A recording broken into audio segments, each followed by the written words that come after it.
ভোররাত, সবাই যখন গভীর ঘুমে আচ্ছন্ন, ঠিক তখনই বিকট শব্দে কেঁপে ওঠে হালিশহর থানার এসি মসজিদ এলাকা। হালিমা মঞ্জিল নামের একটি আবাসিক ভবনের তৃতীয় তলার রান্নাঘরে জমে থাকা গ্যাস থেকে ঘটে এই ভয়াবহ বিস্ফোরণ। মুহূর্তেই আগুনের লেলিহান শিখা ছড়িয়ে পড়ে পুরো ফ্ল্যাটে।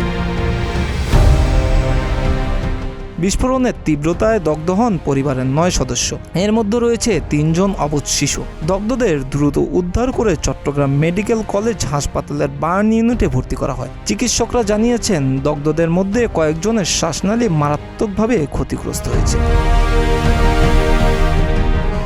চমেক হাসপাতালের বার্ন ও প্লাস্টিক সার্জারি বিভাগের ডাক্তার আশফাকুল আসিফ বলেন, আমাদের এখানে 9 জন রোগী এসেছে। এদের মধ্যে সাখাওয়াত হোসেন, পাখি আক্তার, রানী আক্তারের শ্বাসনালীর শতভাগ পুড়ে গেছে। শিপন নামে একজনের পুড়েছে 80%। সবার অবস্থাই কম বেশি আশঙ্কাজনক। আমরা সর্বোচ্চ চেষ্টা করছি। 100% পুড়ে যাওয়া রোগীর সংখ্যা হচ্ছে 3 জন, 80% একজন, 45% 2 জন। আমরা সবাই হচ্ছেন অ্যাডাল্ট রোগী। এর বাইরে হচ্ছে বাচ্চা রোগী আছে 3 জন, 2 জন 20%, একজন 25%। যেহেতু পুড়ে যাওয়ার সংখ্যাটা অনেক বেশি, সুতরাং 9 জনের অবস্থায় আসলে আশঙ্কাজনক। আমরা কারোর অবস্থা ভালো বলতে পারতেছি না, সবার অবস্থায় আশঙ্কাজনক। চিকিৎসার যে ট্রিটমেন্ট প্রোটোকল সেটা অনুযায়ী আমরা চিকিৎসা দিচ্ছি। পরীক্ষা নিরীক্ষাও দেওয়া হয়েছে। এখন বাকিটা আসলে উপরওয়ালার হাতে, আমরা আমাদের পক্ষে যতটুকু সম্ভব ততটুকু করতেছি। গ্যাস লাইনের লিকেজ থেকে এই বিস্ফোরণ ঘটেছে বলে প্রাথমিকভাবে নিশ্চিত করেছে ফায়ার সার্ভিস।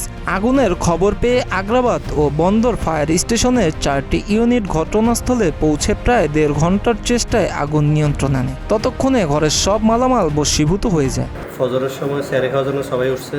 স্যারি খাওয়া দাওয়া করে বসে আছে, আজান দিবে। আজান দিবে, নামাজ পড়ে শুয়ে যাবে। কিন্তু হঠাৎ করে একটা বিস্ফোরণের শব্দ হয়েছে। শব্দ হওয়ার পর ওদের সামনের যে মেন দরজাটা, ওইটা ব্রাস্ট হয়ে ভিতরে ঢুকে আগুন ঢুকে গেছে। এক পরিবারের 9 জন, পুরো 9 জনই অবস্থা খুবই আশঙ্কাজনক। একটা কোনো নিশ্চয়তা দিচ্ছে না। ভোর 4টার দিকে, 4:30টার পর আমাদের মোবাইলে কল আসছে আর কি, বাসার মোবাইলে কল আসছে যে আমি সাখাওয়াত, আমাকে বাসার চট্টগ্রাম মেডিকেলে আছে, জাস্ট এরকম একটা কল গেছে। তারপর আমরা দৌড়ে এখানে আসছি। একজন আগে আসছে, আমরা আসি দেখি যে আমাদের সবাই দগ্ধ অবস্থায়। পরে মামা থেকে জিজ্ঞেস করলাম, মানে যে 100% বার্ন হয়েছে, সাখাওয়াত মামা, বড় মামা, ওনারা জিজ্ঞেস করলাম যে মানে কী হয়েছে, আপনার কিছু মনে আছে কি না। উনি যেটা বললো যে স্যারি খাওয়া শেষ, মানে পানি খাবে, আজানের অপেক্ষা, এরকম একটা অবস্থায় ছিল। রুমের দিকে ঢুকতেছে, জাস্ট একটা বিকট সাউন্ড শুনছে, সাউন্ডের সাথে দেখে চারদিকে আগুন। এটাই। বিস্ফোরণের পর ভবনটির নিরাপত্তা নিয়ে দেখা দিয়েছে প্রশ্ন। বারবার এমন গ্যাস লিকেজ থেকে দুর্ঘটনার পেছনে সচেতনতার অভাব নাকি কর্তৃপক্ষের অবহেলা, তা খতিয়ে দেখার দাবি জানিয়েছেন স্থানীয়রা। মিরাজ হোসাইন, প্রতিদিনের বাংলাদেশ।